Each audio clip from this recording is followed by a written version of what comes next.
By 3 o'clock, nearly the entire field had been turned into hay. Round bales sat in crooked rows across the 40 acres, pale gold beneath the July sun. Dust hung behind the tractor.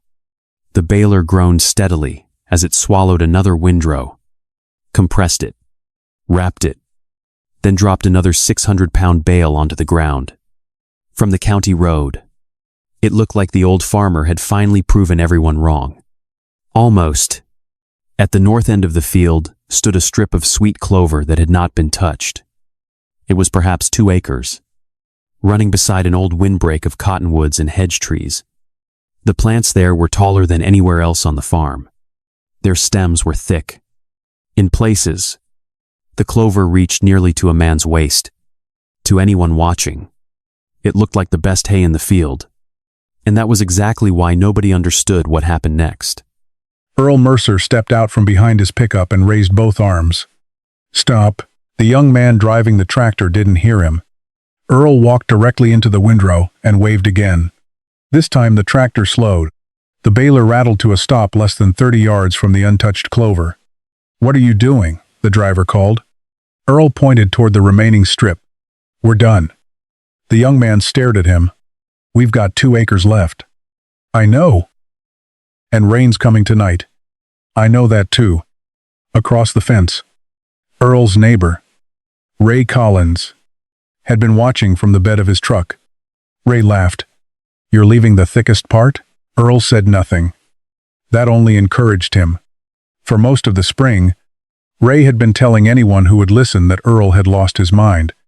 The reason was standing directly in front of them. Sweet clover. The same plant some cattlemen in the area still called poison clover. Earl had seeded it deliberately. Not accidentally. Not because weeds had taken over his pasture. He had paid for the seed, drilled it into tired ground, and spent an entire year watching yellow flowers rise, where his neighbors expected corn or grass hay. Now, after defending that decision for months, he was refusing to bale the best-looking part of the crop. Ray climbed down from his truck. "So that's it?" Earl looked at him. "What's it?" "You spend a year telling everybody that stuff isn't going to hurt anything. Then, when it's finally time to feed it, you get scared." The tractor driver looked from one man to the other. Earl didn't answer immediately.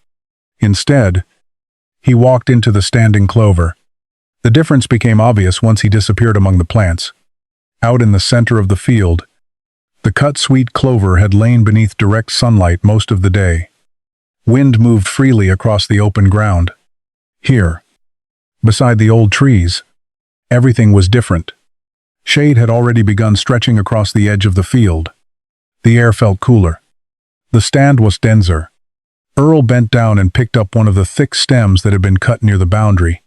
He rolled it between his fingers. Then he split it with his thumbnail. Ray watched from several yards away. "You planning to inspect every stem in the county?" A few men laughed. Earl ignored them. He rubbed the inside of the stem between his thumb and forefinger. The outside felt almost ready. The center didn't. That was enough. Earl walked back toward the tractor. He took 3 red fiberglass fence posts from the pickup, carried them to the edge of the remaining clover, and drove them into the soil. One at the corner, one halfway down, one near the trees. The driver frowned. "What are those for?" "So nobody bales past them." Ray shook his head. "That's good hay you're leaving out there." Earl looked over the strip of tall clover. "No," he said quietly. "Right now, it's still a crop." He looked toward the dark clouds beginning to form beyond the western ridge. "If we put that part inside a bale today, it becomes something else." Nobody laughed this time, but nobody understood him either. By sunset, every dry section of Earl Mercer's field had been baled. Every section except the one marked by 3 red posts, and before the week was over, those 2 untouched acres would explain why an old farmer had been willing to leave some of the finest-looking hay on his farm standing in the field. A year earlier, there had been nothing impressive about Earl Mercer's north field. By late August, the ground had baked hard enough to ring beneath a shovel. The topsoil was thin, Rain ran off faster than it soaked in. In the lowest places, water collected after storms, then disappeared within days. On the higher ground, cracks opened between rows wide enough to fit 2 fingers. For 3 seasons, Earl had watched the field produce less, not fail. That would have been easier to explain. It simply became weaker.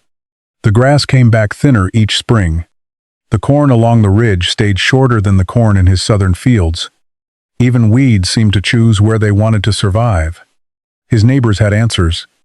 More fertilizer, more lime, more seed. Another pass with heavier equipment. Earl listened to all of them.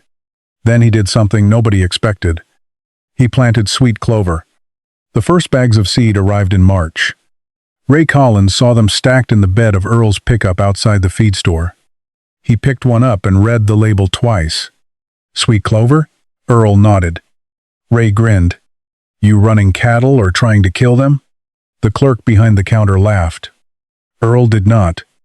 Around that part of the county, sweet clover carried an old reputation. Some farmers remembered stories from their fathers about cattle bleeding after being fed spoiled sweet clover hay. Others knew only the shorter version. Sweet clover was dangerous. Poison clover. That was enough. By evening, 3 different people had already asked Earl why he was planting something. Most of them had spent years avoiding. He gave none of them the answer they expected. He wasn't planting it because he wanted a record hay crop. He wasn't planting it because seed was cheap. And he certainly wasn't planting it because he had forgotten what moldy sweet clover could do to cattle. He planted it because of what was happening underneath the plants. That part was harder to explain. Earl had spent most of his life watching soil before watching crops. His father had taught him that when Earl was still young enough to ride on the fender of a tractor, don't judge a field by what you harvest. The old man used to say, judge it by what it lets you grow next. Earl never forgot that. The north field had stopped letting him grow much of anything without forcing it. That was what bothered him. Too much fuel. Too much fertilizer. Too many passes. Too much money spent trying to make tired ground pretend it was healthy. So Earl began digging. Not deep. Just enough to compare places. Near the fence, where grass had remained thick, the shovel went in easier. In the center of the field, the same shovel bounced against a tighter layer. After rain, he watched where water disappeared first. During dry spells, he noticed which patches stayed green longest. He paid attention to roots. Most of the shallow-rooted grasses stopped where the ground became dense. That was when Earl started thinking about sweet clover. It was a legume. It could produce considerable biomass. Its roots could penetrate deeper than many shallow pasture plants. And like other legumes, it could contribute nitrogen to the system when managed properly. To Earl, those were not textbook facts. They were tools. He did not need a miracle. He needed roots going where his grasses had stopped going. He needed plant material returning to soil that had been losing structure for years. Most of all, he needed a crop that could do work underground while everyone else was looking above it. That spring, he drilled the seed. The first plants came up thin and unimpressive. Ray drove past one afternoon and slowed beside the field. That your big plan? Earl leaned against the fence. Part of it.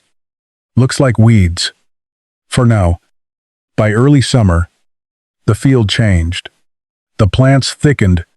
Their roots pushed deeper. Yellow flowers appeared above the green stand. Bees began working the blooms on warm mornings. And people began talking. Some called Earl stubborn. Some called him cheap. A few said he was gambling with his cattle.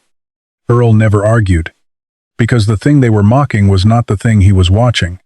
They saw a crop with a bad reputation.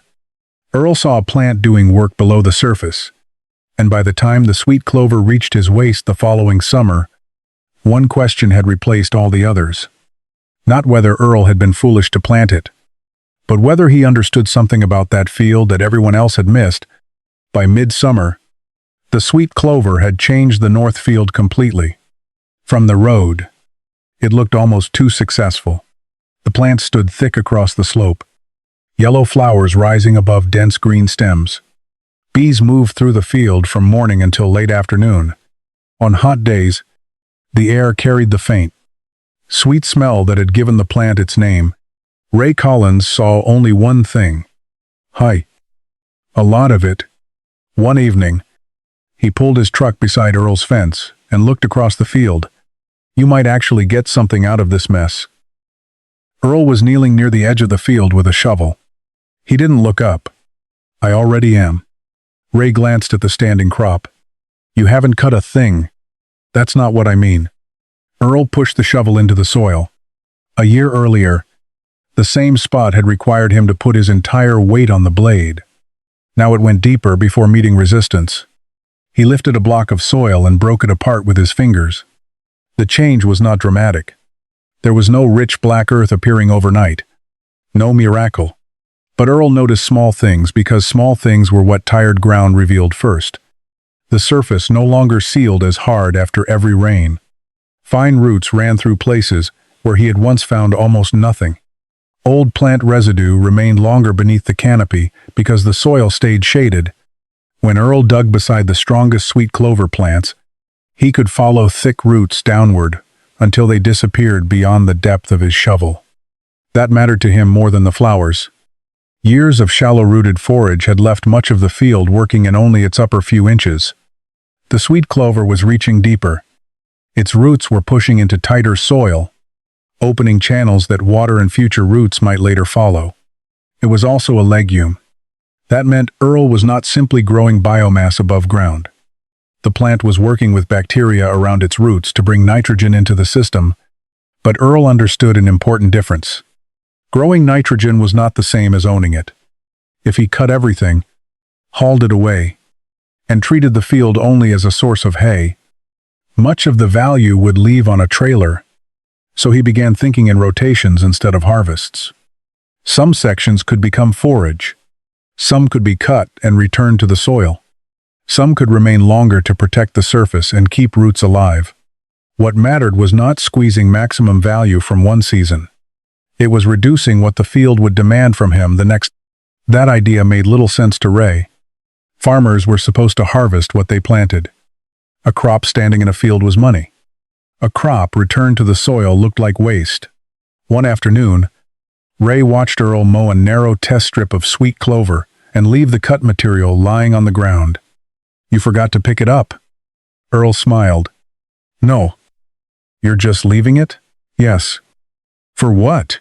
Earl pointed at the ground. Ray shook his head. You can't sell dirt. You can't farm without it either. A week later, Earl returned to the strip. The cut vegetation had settled against the surface. Beneath it, the soil stayed cooler than the exposed ground beside it. Moisture lasted longer after a light rain. Again, none of the changes were spectacular. That was the part most people missed. A field rarely announced that it was recovering. It changed quietly. A shovel went in another inch. Water stood for less time in one place and remained longer in another. Roots appeared, where roots had once stopped. Earl kept notes on an old clipboard. Nothing complicated. Date. Rainfall. Where the ground stayed damp. Which plants grew tallest. Where the stems became thickest. And one observation began appearing again and again. The strongest sweet clover grew near the northern windbreak. That strip stayed cooler. Its plants were taller. The stand was denser. Its stems were heavier. Ray looked at that section and saw the most valuable hay in the entire field. Earl looked at the same plants and saw something else. More mass meant more moisture to lose. Thicker stems meant more time. More shade meant slower drying. At the time, those details seemed unimportant. Months later, they would become the reason 3 red posts were driven into the ground, and the reason Earl Mercer stopped a baler, while everyone around him told him to keep going. Earl had heard the story long before he understood it.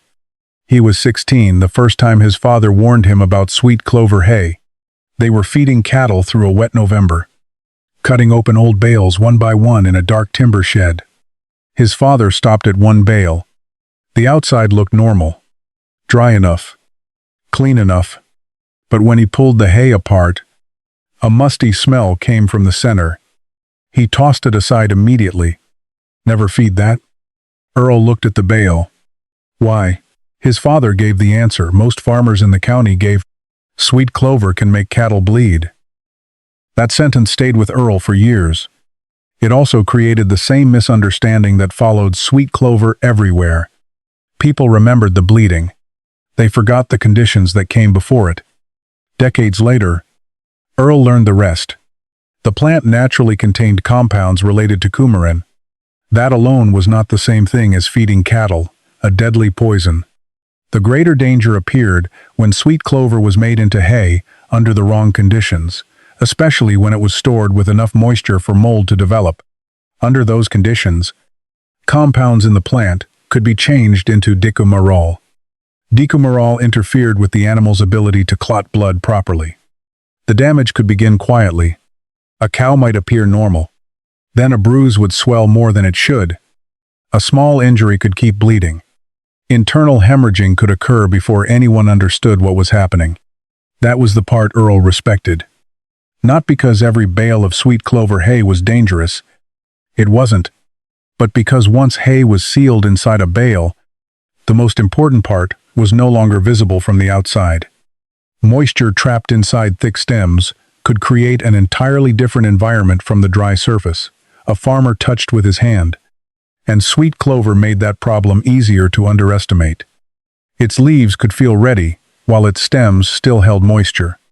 The heavier the growth, the more carefully it had to be cured. Earl had seen farmers make the same mistake with different crops for years. They judged readiness by the easiest part to see. The top layer, the exposed leaves, the weather forecast. They looked at the field and asked whether it appeared dry. Earl asked a different question. What was still wet where nobody could see it? That was why the northern strip bothered him. The sweet clover there had grown differently from the rest of the field. Thicker, taller, denser. The old trees blocked some afternoon sun. Their windbreak reduced airflow near the edge. The same conditions that had helped those plants stay greener during dry spells could become a problem after cutting. More stem. Les airs. Less direct sun. More time needed before baling. Earl wrote one sentence on his clipboard that summer. Best growth does not mean first ready. He underlined it twice. That distinction was what Ray Collins never understood. Ray saw sweet clover as either safe or dangerous. Good or bad. Useful or poisonous. Earl saw conditions. The same plant could improve a tired field. It could provide forage. It could feed pollinators.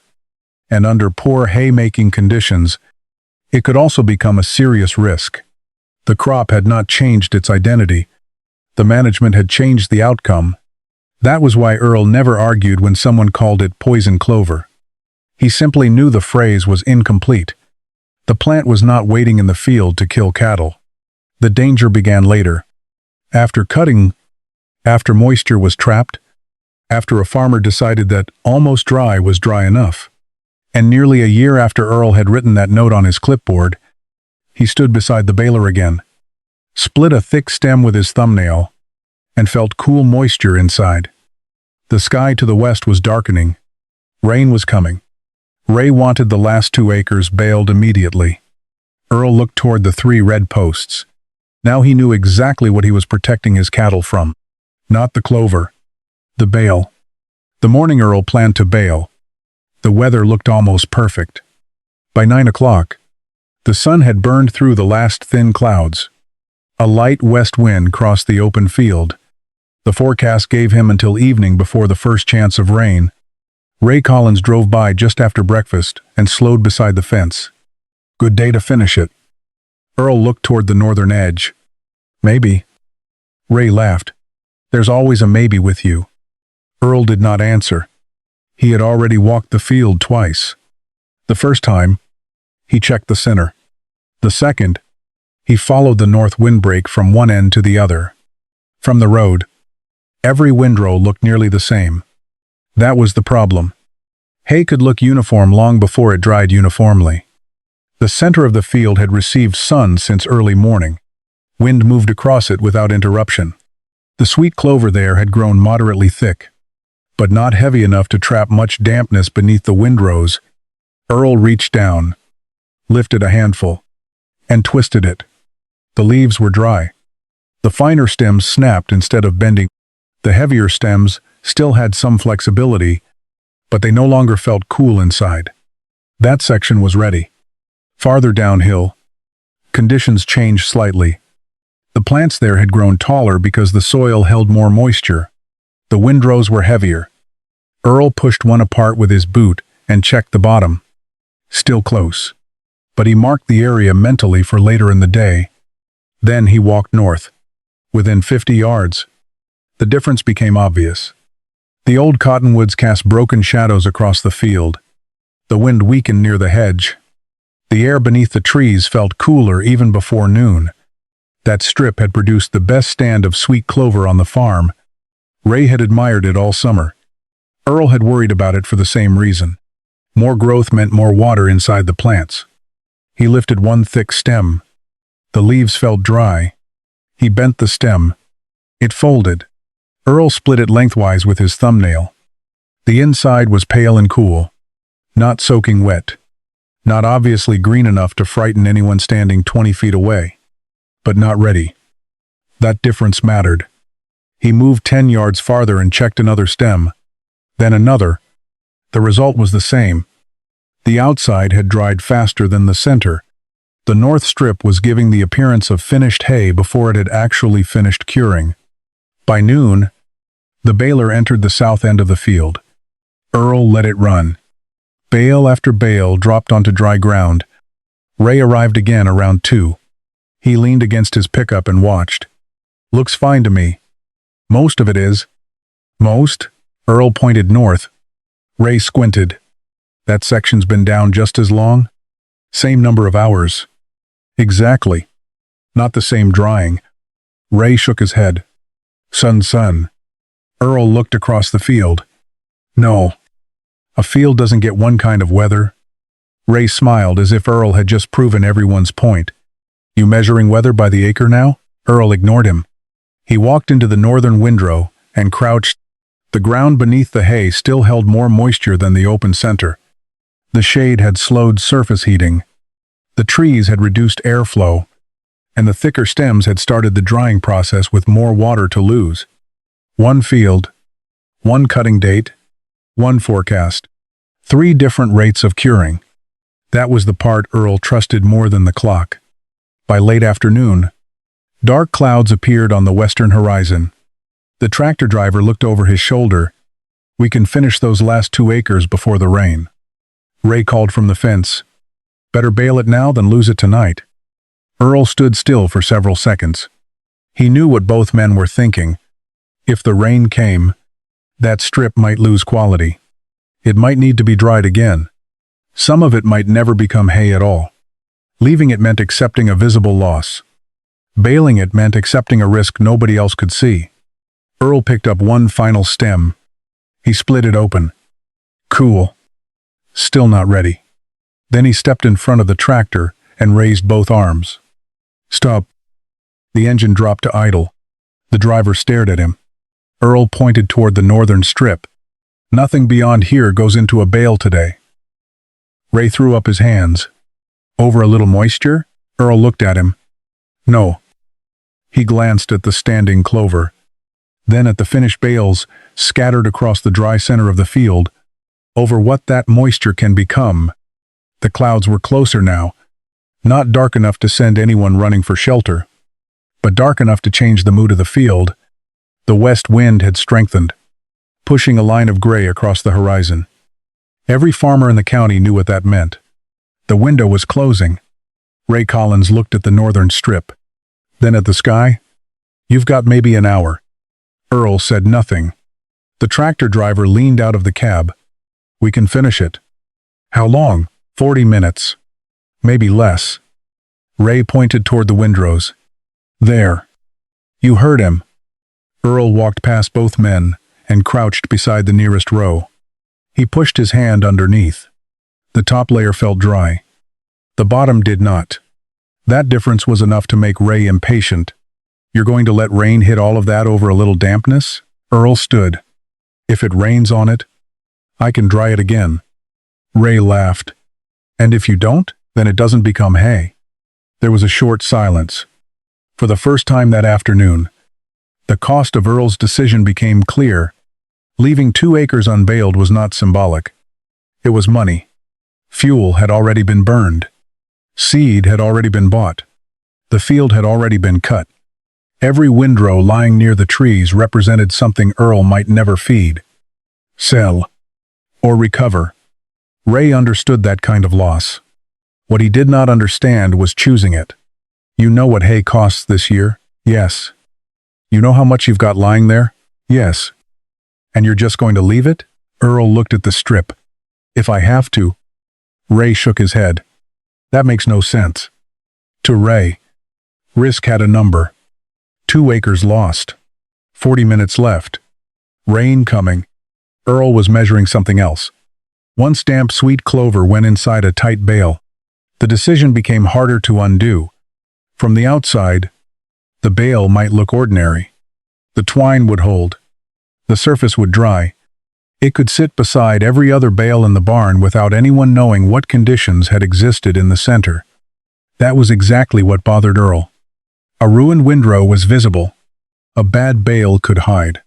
The first drops of rain had not fallen yet. But the tractor driver started the engine again. You sure? Earl walked toward him. Kill it. The engine stopped. Ray stared. You're serious? Earl picked up another stem from the northern windrow and held it out. Break that. Ray took it. He bent the stem.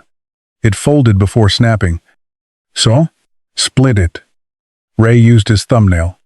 The center was still cool. Not wet enough to drip. Not green enough to look alarming. Just moist. Ray handed it back. That's what you're throwing away 2 acres over? Earl looked at the stem. No. That's exactly what you're doing. No. I'm throwing away 2 acres over what happens after we stop looking at it. Ray frowned. Earl pointed toward one of the finished bales in the middle of the field. Out here. If something's wrong, I can see it. Then he pointed toward the baler. But once that machine wraps it tight, I don't get to watch the middle anymore. The driver climbed down from the tractor. Rain began touching the dust around his boots. 1 drop. Then another. Ray looked at the sky. That's it. Your chance is gone. Earl nodded. I know. The 3 men stood there while the first shower crossed the field. The open sections were already finished. The questionable strip was not within minutes. The outer layer of the windrows darkened. Ray pulled his hat lower.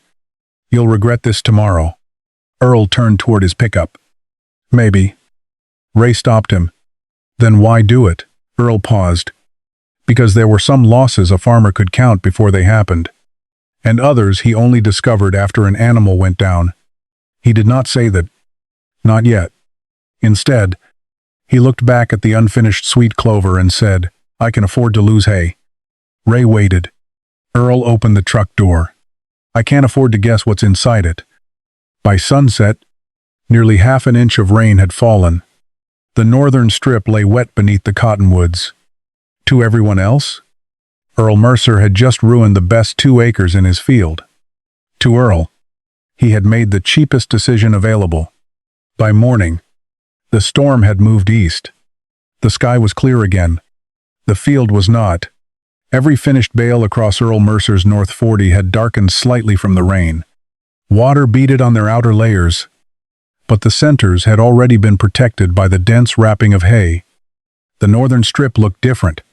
Flattened windrows lay beneath the cottonwoods, soaked through from the night before. Beside them stood the 3 red posts Earl had driven into the ground. From the county road, they were impossible to miss. Neither was the gap. A broad green strip remained where every other part of the field had already been harvested.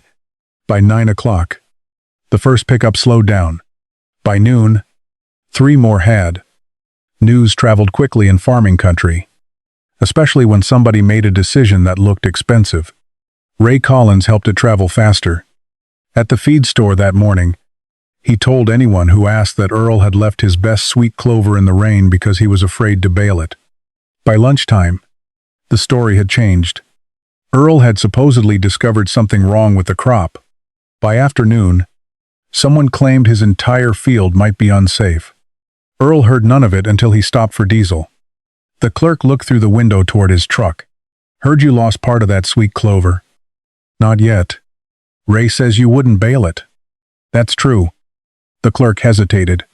"Because it was poison?" Earl rested one hand on the counter. "No." "But you left it." "Yes. That's what people are saying." Earl paid for the fuel. People can say whatever keeps them busy. He drove home. What bothered him was not the laughter. He had been farming too long to let laughter decide what went into his barn. What bothered him was how easily the story had become simpler than the truth. Sweet clover was poison. Earl got scared. Earl ruined his crop. 3 short sentences. Easy to repeat. Harder to explain was the fact that one field could contain 2 completely different harvest conditions at the same hour. Harder still was the idea that refusing to harvest could sometimes be a form of management. That afternoon, Earl walked the northern strip again. The rain had flattened some of the stems. He lifted one windrow and turned it with a fork. Water had reached places that had already been slow to dry before the storm. There would be no baling today. Probably not tomorrow either. He did not look disappointed. He looked careful. Near the center of the field, one of the finished bales sat less than 30 yards from the red boundary posts. Earl walked over and pressed his hand against it. Then he looked back toward the wet strip. The contrast could not have been clearer. One had been dry enough when the baler reached it. The other had not. That was all his decision had ever meant. But Ray saw the field differently. He arrived near sunset. "You know everybody's talking about those posts?" Earl kept turning the wet hay. "I figured.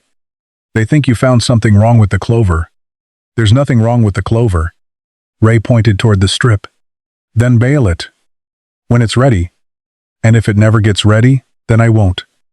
Ray stared at him. "That much hay?" Earl pushed the fork into the ground. "You still think those 2 acres are the crop? What else are they?"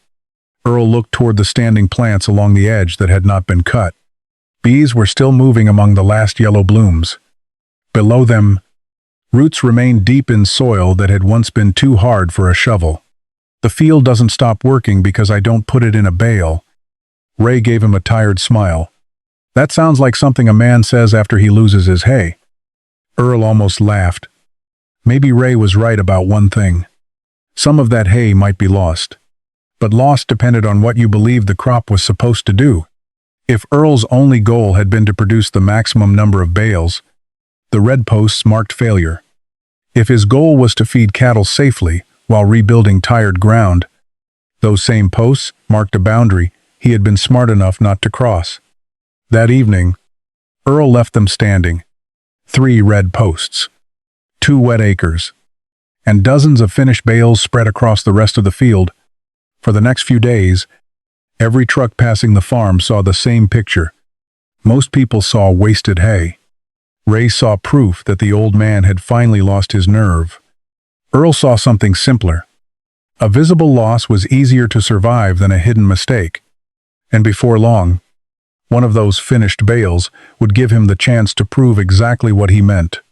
3 days after the storm, Earl started checking the finished bales. Not because he expected trouble, because he never trusted a harvest just because the work was done. The bales from the open center of the field had gone into the barn first. They had been cut under full sun, dried in moving air, and baled before the rain arrived. From the outside, they looked exactly as they should. Dry, tight, clean. Ray Collins would have called that proof enough. Earl did not. He walked down the row slowly, pressing his hand against the surface of each bale. Then he stopped at one near the barn door. It had come from the lower part of the field, where the stand had been heavier, not the red post section, but close enough to make him curious. He pulled several stems from deep inside the outer layer, The hay smelled normal. The leaves crumbled easily between his fingers. Then he found a thicker stem. He bent it. It did not snap cleanly. Earl looked at it for several seconds. That did not mean the bale was dangerous. It meant he had a reason to keep looking. He cut the twine. The bale loosened slowly.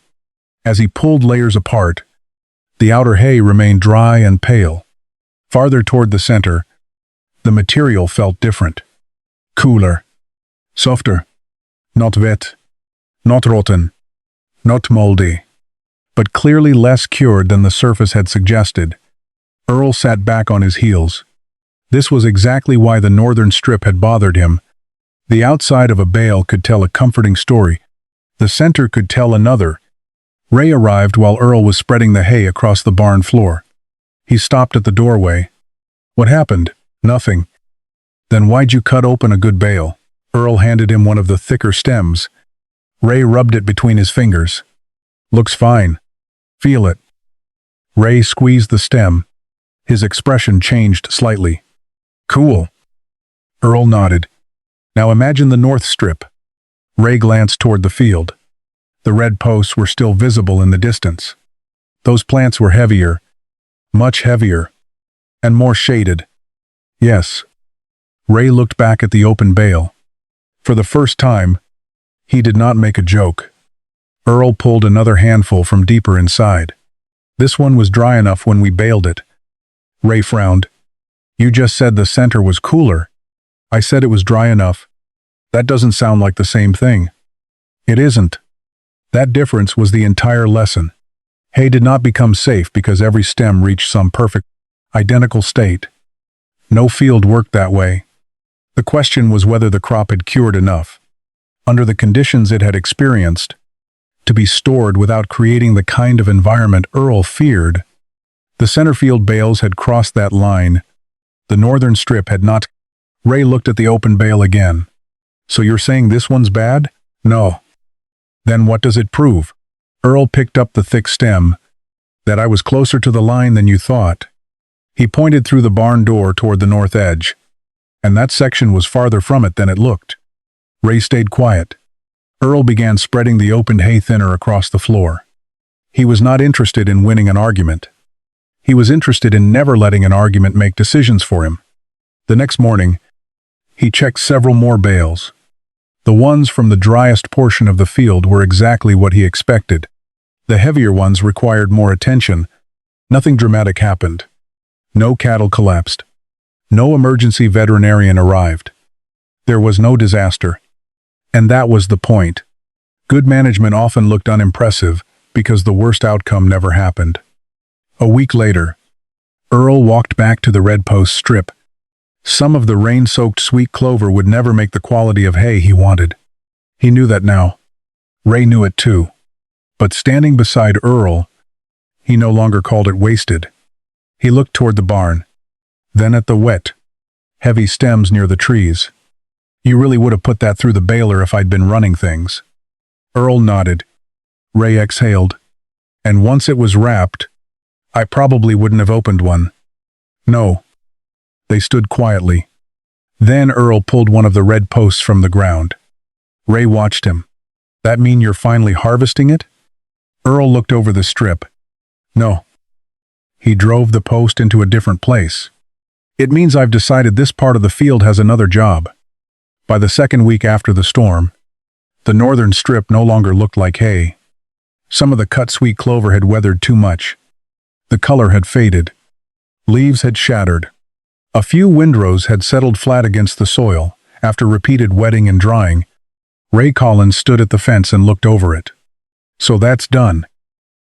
Earl was carrying a fork. What is that, hay? Earl nodded. Most of it. Ray waited for him to sound disappointed. He didn't. Earl walked into the strip and began spreading the damaged material across the ground instead of gathering it. Ray stared. You're leaving it there? Yes. You could at least haul it off. For what? Ray pointed toward the flattened clover. It's useless now. Earl pushed the fork beneath a thick mat of stems and turned it over. The soil underneath was darker than the exposed ground beside it. It was also cooler. Several days had passed without rain, but moisture still remained beneath the plant residue. Earl pressed 2 fingers into the surface. The ground yielded more easily than the bare strip between rows. Not useless. Ray came closer. It won't feed cattle. No. So what's it doing? Earl looked down. Covering soil. That answer sounded too simple to Ray. But Earl had spent enough years watching bare ground dry under summer sun to know that simple things mattered. The fallen sweet clover shaded the surface. It reduced direct exposure. It returned plant material to the same field that had produced it. As the residue broke down, it would become part of the organic matter, cycling through the soil instead of leaving on a trailer. And beneath it, the root system had already done something the damaged hay could not undo. The roots were still there. Months earlier, they had pushed deeper into the field than most of the shallow grasses Earl had been growing. Some channels remained after roots died back. Future roots and water could use parts of those pathways. The plant had also spent the season functioning as a legume. Earl never talked about that as if the field had received free fertilizer overnight. He knew better. Nitrogen captured through the plant system still had to cycle through roots, residues, microbes, and future crops. But the important part was that the field had not spent the season empty. It had been building something. That afternoon, Earl left the damaged hay where it lay. He did not bale it. He did not burn it. He did not haul it away. He let the field keep it. A few days later, another change became visible. Along the edge where some sweet clover remained standing, yellow flowers continued opening. Bees worked them from morning until the heat became too strong. Earl had noticed them all summer. Now Ray noticed them too. There's more bees here than in my alfalfa. Earl shrugged. They liked the flowers. Ray watched them move from plant to plant. You planning to sell honey now? No. Then what good are they doing you? Earl smiled. Everything doesn't have to send me an invoice or a check to matter. Ray shook his head. But this time he was smiling too. Weeks passed.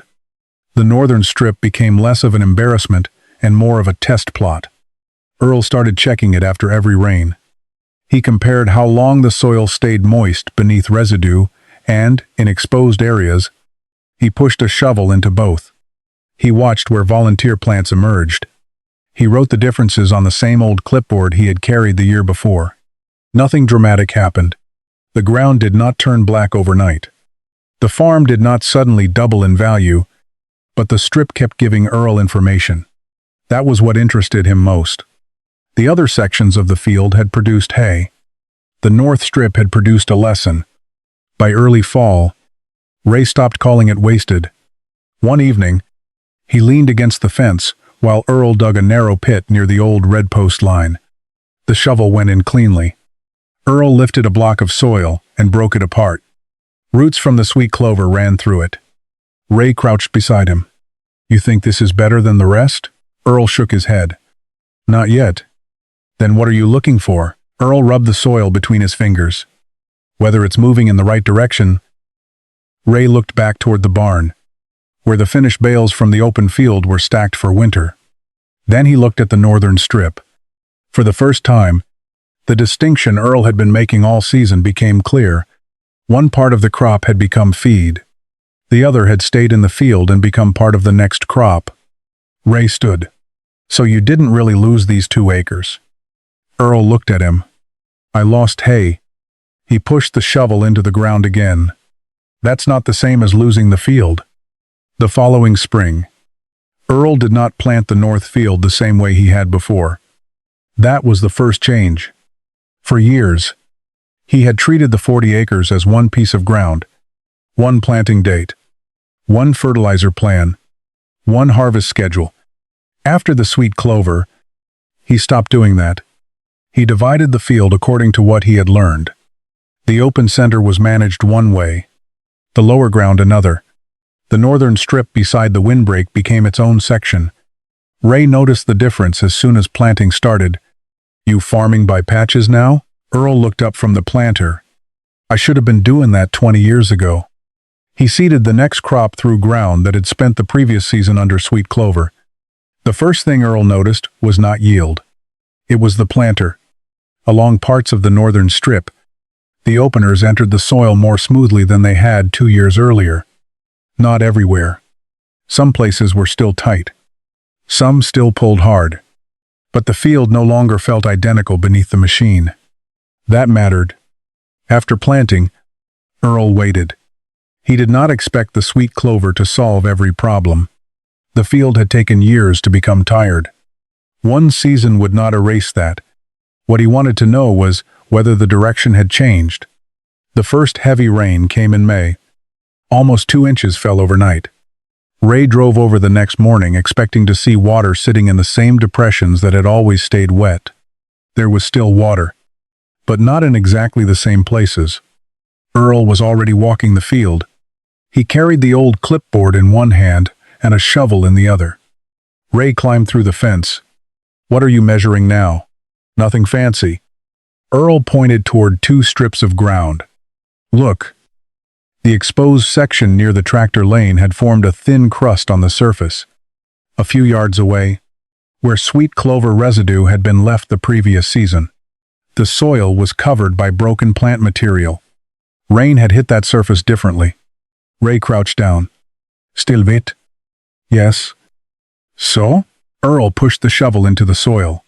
The blade entered without the sharp resistance Ray remembered from 2 summers before. Earl lifted a slice and broke it apart. Small root channels ran through the profile. Some were from the new crop. Others followed spaces left by older roots. That clover did this? Part of it. Earl never gave the plant more credit than it deserved. Weather mattered. Residue mattered. Reduced disturbance mattered. The next crop mattered. The sweet clover had been one tool inside a larger change. That was the lesson Ray had finally started to understand. Earl was not searching for a miracle crop. He was building a system where each crop left something useful for the one after it. By June, another difference appeared. Plants in parts of the northern strip held their color slightly better through a dry stretch. Not dramatically. Nothing a person would notice at 60 miles an hour from the road. Earl noticed because he knew where to look. He compared roots after rainfall. He checked how quickly the surface hardened. He watched which sections showed stress first. The old weak spots had not disappeared, but some of them were weaker weaknesses than before. That was enough to keep him going. Ray stopped by one evening as Earl was walking the rows. He looked toward the north edge. "So when do you know if it worked?" Earl kept walking. "Worked how? If the sweet clover fixed the field?" Earl stopped. "That's the wrong question." Ray frowned. Earl pointed toward the soil. "A field doesn't get fixed?" "Then what are you doing? Making it need less rescuing." That answer stayed with Ray. By harvest, the north field did not produce some impossible record. Earl never expected it to. What it did produce was more important to him. Fewer places where the crop visibly struggled, more residue left behind, better rooting in several sections he had been watching for years, and enough confidence for Earl to repeat the rotation instead of returning to the same old routine. He wrote one final line on his clipboard that fall, "Do not judge a cover crop by what leaves the field. Judge it by what the next crop inherits." A few days later, Ray stood beside him at the fence. He looked across the same northern strip he had once called wasted. The red posts were gone. The sweet clover was gone. But the effect of Earl's decision was still there. Ray was quiet for a long time. Then he asked the question Earl had known would come eventually. "How did you know not to bale that part?" Earl looked toward the old windbreak. He smiled slightly. "Because the field had been telling me for a year." Ray did not ask the question in front of anyone else. That mattered to Earl. It was late afternoon, nearly a year after the storm. The 2 men stood at the north fence, where the 3 red posts had once marked the line. Nobody was allowed to cross.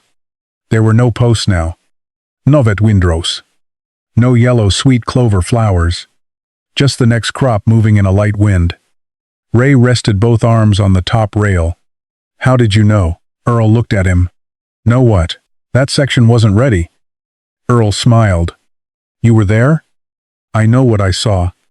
"What did you see?" Ray thought about it. "Hi, That's the problem. Ray turned toward him. Earl pointed across the field. You saw one crop. He moved his hand from the open center toward the old windbreak. I saw 3 places. The center, the lower ground, the shaded north edge. Same field, same cutting day, same weather forecast, but not the same drying conditions. Ray had heard Earl say that before. Now he understood why it mattered. The trees, part of it. The shade, part of it. The thick stems, part of it. Ray waited. Earl continued. It was never one clue. That was the part Ray had missed. He had expected some secret trick. A smell. A number.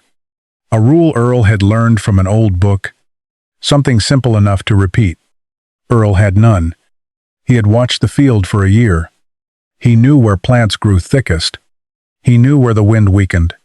He knew where the ground held moisture longest after rain. He knew which stems stayed cool after the leaves felt dry. None of those observations alone made the decision. Together, they did. Ray looked toward the windbreak. So you just knew from experience? Earl shook his head. No. Ray frowned. What do you call it? Paying attention long enough? That answer irritated Ray more than a technical explanation would have. Come on. Earl. You had to know something. I knew enough not to pretend I knew more than I did. Ray stayed quiet. Earl picked up a dry stem from the field margin. The mistake would have been saying, most of the field is ready, so all of it must be ready. He snapped the stem in half. That's not how land works. Ray looked down. For years, he had measured fields by averages. Average rainfall, average yield, average planting date, average tonnage per acre. Useful numbers. But averages had hidden the exact thing Earl had noticed. Difference. The 2 acres near the trees did not need to be dramatically different. They only needed to be different enough to change the decision. Ray finally laughed. I thought you were scared of your own Clover. So did everybody else. You never bothered correcting us. Earl shrugged. Wouldn't have dried the hay any faster. Ray smiled. Then his expression changed. What if you'd been wrong? Earl looked at him. I might have lost 2 acres of hay. And if I'd been wrong? Earl did not answer immediately. Both men knew. Ray would have baled it, stored it, then eventually fed it. The cost of Earl being too cautious was visible. The cost of Ray being too confident might not have been. That was the difference. Ray looked back across the field. So all that talk about poison clover. Earl nodded. Too simple. But moldy sweet clover can still cause trouble. Yes. So the plant isn't innocent. Earl smiled. Plants aren't guilty either. Ray laughed. Earl continued. It's a tool. Tools have conditions. That sentence stayed between them. A plant could build soil and still become risky hay. A heavy stand could be valuable and still require more drying time. A farmer could lose part of a harvest and still make the better decision. Ray finally nodded. I think that's the part I didn't get. What part? I kept asking whether the clover was good or bad. Earl looked at the field. That's because good and bad are easier than conditions. The sun had dropped behind the cottonwoods. Shadow moved slowly across the same northern edge that had caused the argument a year before. Ray watched it spread. For the first time, he saw what Earl had seen. Not one field. Different places inside one field. Different risks. Different jobs. Different decisions. Ray pushed himself away from the fence. Next time I cut hay, you coming over? Earl raised an eyebrow. To tell me when it's ready. No. Ray laughed. Why not? Earl started walking toward the barn. Because if I tell you, you'll learn my field. He looked back. You need to learn yours. By the following summer, nobody called it poison clover anymore. At least not around Earl Mercer. The name still existed. The old stories still existed. Farmers still knew what could happen when sweet clover hay was handled badly. But the way people spoke about Earl's field had changed. They no longer remembered only the crop. They remembered the decision, the afternoon he stopped the baler, the rain coming over the western ridge, the 2 acres everyone told him to save, and the 3 red posts standing in the field after every other section had been baled. For weeks, those posts had looked like proof that Earl had made a mistake. A year later, they meant something different. Earl kept one of them behind the barn. The red paint had faded. The bottom was still stained with soil. He never explained why he saved it. He did not need to. One evening, Ray Collins found him sitting on the tailgate of his pickup, looking across the north field. The crop was lower now. No waist-high sweet clover. No yellow flowers. Just an ordinary field under late summer light. Ray sat beside him. Funny. What is? That whole thing started over 2 acres. Earl shook his head. No. Ray looked at him. It started long before that. Earl pointed toward the north windbreak. It started when I stopped treating that field like 40 identical acres. For years, Earl had done what most farmers did. He watched forecasts. He watched markets. He watched yield. All of those things mattered. But the older he became, the more he understood that land rarely gave its most important information in averages. One part dried faster. One part stayed wet. One slope lost topsoil. One corner grew stronger plants. One shaded edge needed another day before baling. The field had always shown him those differences. He simply had not always listened. Ray looked toward the barn. You think you saved your cattle that day? Earl thought before answering. I don't know. It was not the answer Ray expected. Earl continued. Maybe that hay would have dried enough inside the bale. Maybe nothing would have happened. Maybe. Ray frowned. Then how do you know you made the right call? Earl picked up a piece of dry grass beside his boot. I don't. Ray waited. Earl broke the stem between his fingers.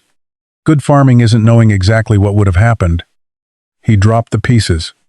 It's knowing when you don't have enough reason to gamble. That was the lesson the story had left behind. Earl had never proven that disaster was guaranteed. He had proven something more useful. He had seen conditions that increased uncertainty, thicker stems, less airflow, more shade, cool moisture still inside, plants that looked dry from the outside, and instead of forcing the field to meet his schedule, he changed the schedule. That was all. No miracle. No secret formula. No heroic instinct. Observation. Patience. Restraint. Ray looked at the old red post, leaning beside the barn wall. You know what everybody thought those meant? Earl smiled. That I'd lost my nerve. Pretty much. Ray looked across the field again. What did they mean to you? Earl was quiet for a moment. A line. Between what? Between what I knew and what I was pretending to know. Neither man spoke after that. The sun dropped lower. Shadow from the cottonwoods stretched slowly across the same northern edge where the sweet clover had once refused to dry with the rest of the field. Nothing about the place looked extraordinary now. That was fitting. Most good decisions on a farm disappeared after they worked. A crop survived. An animal stayed healthy. Soil held a little more water. A mistake never happened. Nobody built monuments to those things. The following morning, Earl took the old red post from behind the barn. He carried it to the north field. For a moment, Ray thought he was going to drive it back into the ground. Instead, Earl laid it across the bed of his pickup. Where are you taking that? Earl started the engine. Nowhere special. Ray laughed. Then why keep it? Earl looked once more across the field. Because sometimes the most important thing a farmer does isn't knowing when to plant.